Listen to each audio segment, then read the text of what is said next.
Alright, here's a question for the day. And let's do a what if section. What if all these so-called strange anomalies that seem to be happening in the world, what if they are indirectly ways to loosh energy from us? They terrify us to the point of that adrenochrome kind of like hype level. And I know you probably think, well, how do they take our energy if they're not around or if they're not there being present? And energy is an invisible force, basically, when you think about it. An energy force that is all around us. Our emotions are the biggest and the most known that we feel ourselves. I don't know how the so-called elites or whatever they are, the dark force, sucks or takes our energy when we feel fear. That's one thing I'm still trying to wrap my head around. Like, it's like, I don't know, like a needle in a vial. I don't know how. But that energy's got to go somewhere. And if, to me, the way I think of it, if I only feed off of negative emotions, I would do whatever I can, however I can spread or have other people or creatures or beings collect that energy. Because I hear that fear is a smell. There's a smell to fear. There's a smell to anxiety, a smell to whatever emotion we have. And I've heard that fear and anger and rage, the darker, the deeper, the stronger. Got my shoulder. It is. The more bitter, the more there's a taste, from what I've heard. People say, or from what, I don't know, I have some weird people. From what I've heard, it's like, I'm just gonna be honest. We can smell sex. We can smell those pheromones. I can sometimes taste them. It's freaking weird. I know. Why would I want to? No, I don't, but it happens. It's a pheromone. Pheromones are what individuals release in the atmosphere. And others, like myself, can pick them up. And sometimes I can see them. It's like a wafting, like a permeation of an essence that comes off of the being. But the smell for sure is there. And, God, it can be 120 feet away from me and I can just pick it up like a dog, like a hound dog. I can smell doubt. I can smell anger. I can, oh my God. It's the way, like, doubt to me, doubt smells and tastes like, I don't want to say like Ricola, but it tastes like it's blah. It's a bland. It's a blend of, okay, turmeric. I love turmeric. Some other people that I know love turmeric. But this is like a bitter turmeric. It's not earthy. It's like different. It's a, like, no. It's bitter. It's bitterness. Anger and rage. That, to me, has a spice to it. To me, it has more of a zing to it. It's an electrical feeling I get. And I just, like, nope, stand away, divert myself. Rage is very prickly. It's a very prickly feeling that I get on my skin. Fear is very, to them, I've heard it's like a sweetness to them. It's like a rose to us is to them. Doubt and fear and guilt, to me, it's very bitter. It's a very distasteful smell and taste. But as I was saying earlier, how they would probably take it, it'd be like, I don't know, it's in the atmosphere, and I'm sure it gives off colors to them, like a certain essence, and these beings are sometimes also invisible, very invisible to us, but sometimes I can see things in the peripheral of my vision, like shadow beings. And of course I don't do drugs, I don't drink, I don't do that shit.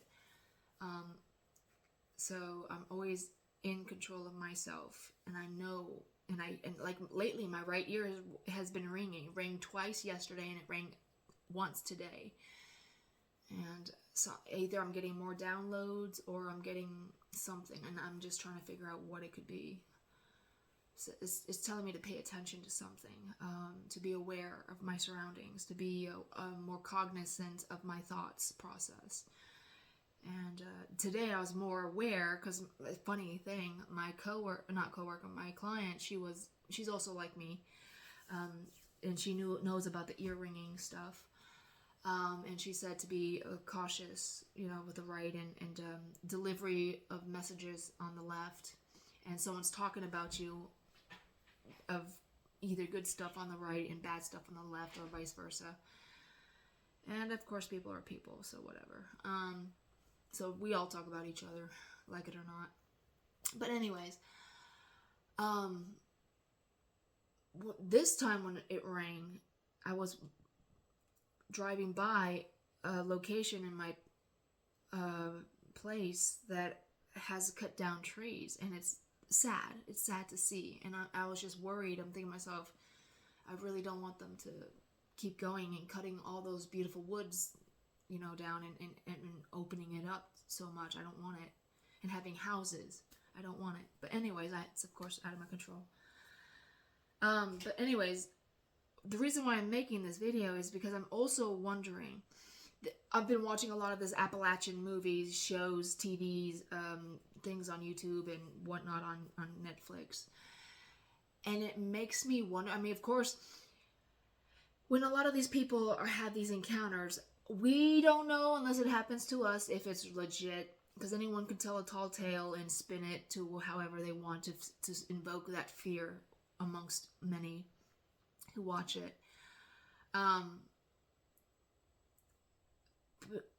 I was wondering, while I'm listening to these tales, spooky tales,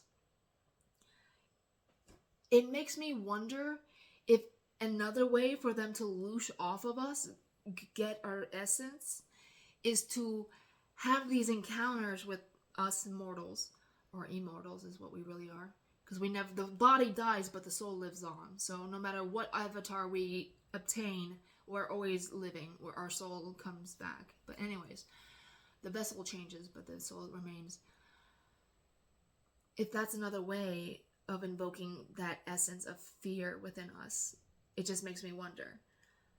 So that's a real thought process for me to just kind of think about, because a lot of people have had different encounters with whatever it is, and it just makes me wonder because a lot of people who have said, we stood there in fear and we didn't know what to do, our hearts were racing, our blood was hot, and we just were frozen, and this thing just looked at us and just growled and salivated and just ran off. A lot of these stories I've been hearing is like the people are not harmed.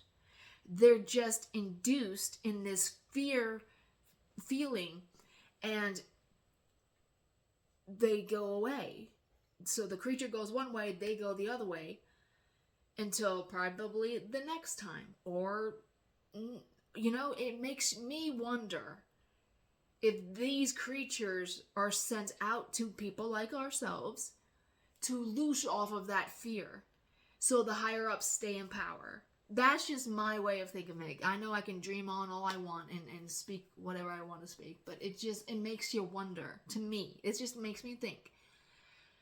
if these creatures are not here to harm us, I mean, yes, they can rattle the door and bang on the window and do the walkie-talkie, stalky stuff outside of our houses and campers and tents. You know, just really rattle our bones. But a lot of us are unharmed. It makes me wonder in my high spiritual mind if this is an indirect way, but kind of direct way for them up there to say, okay, sending out the minions, the fear factors, creatures, do what you do best, terrify the shit out of these humans on Earth, and then come back to us, and then we can take that energy and live longer. I mean, there was one time, and I'm not trying to, you know, have a story to put on, you know, the fear factor storytell thing, but this actually happened, and I don't know what it was, but it creeped me out. But I was outside with the dogs. It was about evening. And, of course, I, you know, tell them, go pee-pee poo-poo, and then come inside. And I'm walking with them just close to the house. And I just had this sense. You know when you know when someone's watching you. You know. And I've always heard my mom say, you know, the hair on my neck stood up. And I'm thinking to myself, no one's gonna, I don't even know what that means, but it's sure, okay, fine, whatever. I was over by, I call it the barn, but it's the shed. And the grass was somewhat cut. So it was a little tall, but not too tall. But I had this feeling that this huge thing out of my sight, but in the wooded area, something was watching me. And I just felt within myself, like my inner soul being just say, get out, get back inside. Like, even talking about it gives me chills. Oof. But I felt, and I turned around, and I just, as soon as I turned myself around to go look in the opposite direction to make sure I could keep up with the dogs, something within me just said, run. It felt like a big creature watching me, just right behind me. And I was like, I don't know what it is, but I don't want to find out. Like, I booked it back into the house. My heart was racing. I'm thinking to myself, oh my God, I'm never walking the dogs at night again. Never. Never. Because that is a creepy feeling you never forget. You never forget. And I'm thinking to myself, it felt, I don't know why Bigfoot comes to my mind. I don't know why. But I know in my mind's eye, I could see it, something in the shadows watching me. And it was big and hairy. I don't know what, I never literally saw it, but in my psychic mind, I saw something like a silhouette. Now that I'm thinking about it, it was something primal. Who knows? I don't know, but I hope to God I don't ever have that happen again. That is just, no thank you. You go get your fish, because they say that Bigfoot likes tuna fish. There's this woman that actually talks to they call them Yetis or whatever, primals. And they like fish because they're psychic beings, and they watch. They're what they call keepers of the realm. And there's actually a video game I like to play on my cell phone. It's called Watchers of the Realm. But these are the keepers of the realm. So they have portals. They come into our reality and then go back to their home planet. But I heard that their home planet has actually been destroyed because of war and famine and no way to grow their own food. So that's why they come to Earth, because it's beautiful. It reminds them of their home planet, and we have an abundance of fish. But like everything in the yin and yang phase of life, there's good and there's bad. And she asked this Bigfoot, this house is so weird. It's always popping and creaking and making noises.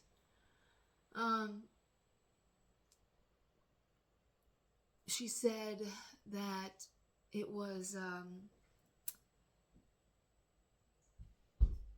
there was about 500 of them left out of thousands. So, and she would mentally telepathy with it. And she said, I don't know how to speak your language. Can you write something down, like a picture? Pictures was the best thing that she could communicate with it. And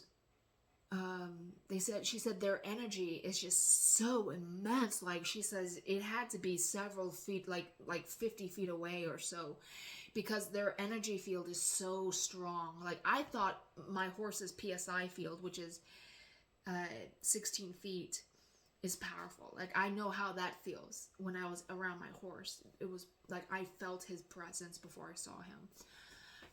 When I was around Danny Henderson at the spiritual convention in September last year, her PSI field, she was, like I said, she was guarded. Like, I felt the shield that she placed around her. Like, you feel the energy of someone, and you will know if you're allowed in, or if you're like, no, you shall not pass. You will feel that protection they have placed around themselves. So I've sensed that with my animals, and I've sensed that with a human being. So I know the feeling of differences right between the two. But that creature in the woods, that was creepy. That was like, I'm watching you. It felt like it was curious, but it was also like, I wonder. I don't know. It was creepy as hell. But anyway, with the Bigfoot, there's good and bad, and they're protecting the planet Earth because it's also their home too. So they don't want to see it destroyed. They don't want to see the chemtrails. They don't like the poisoning that these corporations are doing to it, because it's affecting them as well, and they don't want to lose Earth. They don't.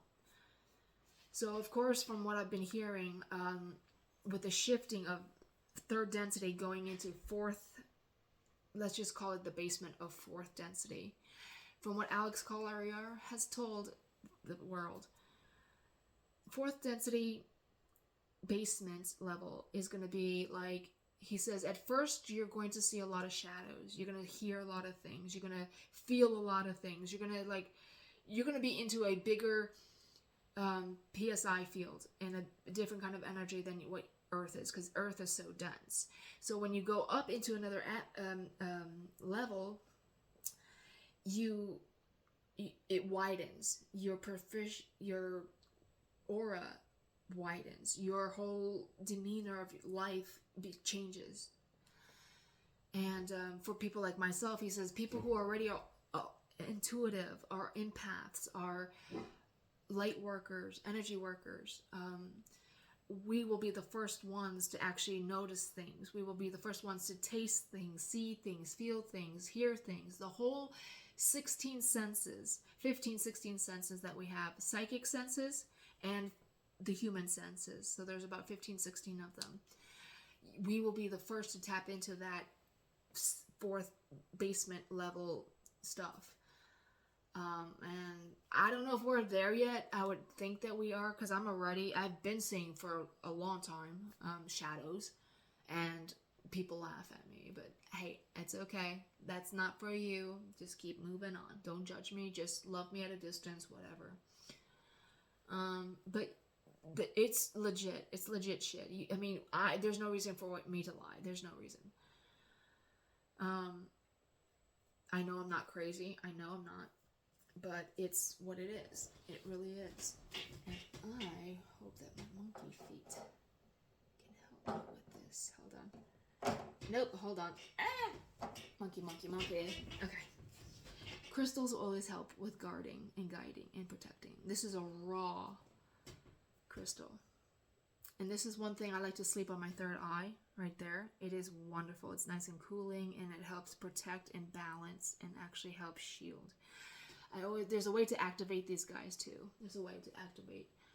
I have selenite, and that's one thing I love to work with, especially when it comes to my cards, my energy cards. I like to have that selenite and get that energy going. Yeah, it just rang again. It wasn't as loud as before, but it's there. Like something is here trying to tell me something.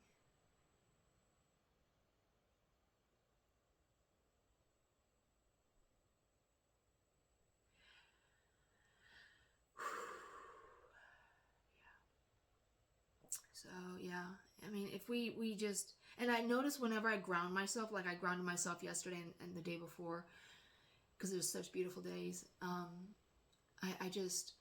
I slept so much better. I was able to just feel better about myself, and whatever was holding on, I guess, is sometimes demons like to attach themselves and we need to shake them off like fleas on a dog. It's what I recommend. But yeah, that's just when things like energy or voices or whatever it is, if you hear something and it feels, like I said, you feel it it goes from the back of your head, your occipital lobe, and it comes to the frontal cortex where your third eye is. When this happens, you feel that thought process. You feel the thoughts that are being spoken to you. It's weird, but it's so amazing. Like, I've been asking for more animal in telepathy. I want to have with my reptiles. I want to have more with my dog. I want to have more. And also I heard, they said that people who, I think it's ashwagandha or dopamine or some kind of drug. It's something. They say people who do this certain one, I forgot which one, because I have ashwagandha. It's a stress release plant, but it's not that one. It's something else.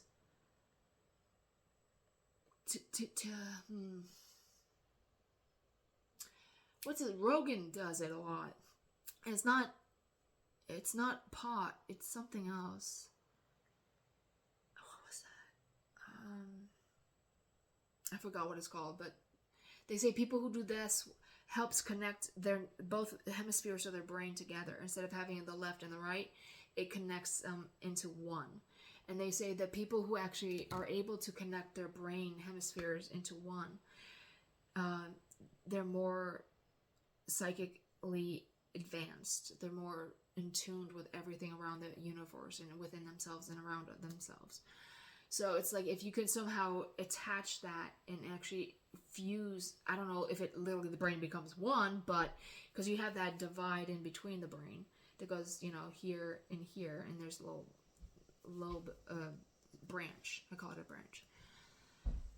But something about them becomes better, and then we're able to use our left amongst our right and use ourselves in a better capacity where we're meant to advance our psychic abilities, our human abilities, and actually become like superhumans.